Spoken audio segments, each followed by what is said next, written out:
कमदार बाबा साईं गाल करे वजाए छजी। बाबा साईं मुझे तो दोला वरी गुस्ताखी। माफी बाबा साईं माफी चवा सच अकल अकल को छोरो यूसुफ भी ता गुज़ोरा यूसुफ मुझे अॻियां इएं सम्झ त ॼण वण ते फूसड़ी आ फूसड़ी वांची ते अचां न त यूसुफ जा गेरा उॾारे छॾिया गेरा। उहा बंदूक कई बि जेका गेरा उॾारे गेरा न ॾे अकल सां आसमान बुॾी वेंदो ज़मीन बि हथ न ईंदसि।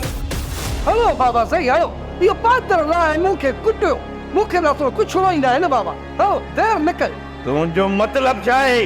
बाबा साईं मूंखे इहो त ॿुधायो अॼु ताईं भला मुंहिंजो हिकिड़ो बि कमु थियो आहे न मुंहिंजो घर वसियो न वरी यूसुफ खे को लोॾो आहे।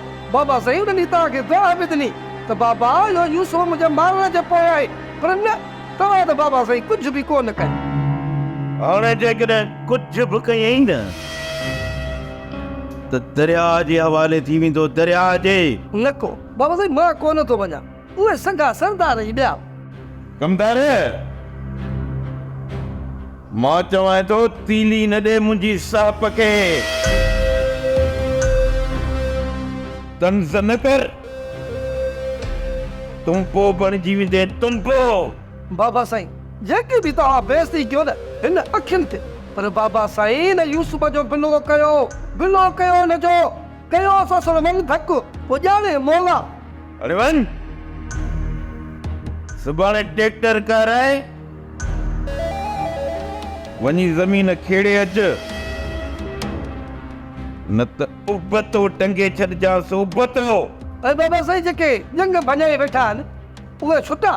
अड़े वरी कंहिंजी जंग भॻी आहे ऐं भॻी कंहिं अथसि?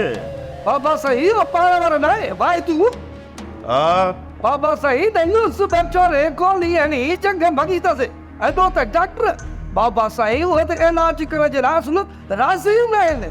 जमी छा थो? बाबा साईं जेको ॿुधव चओ त भला हुनखे घुराया।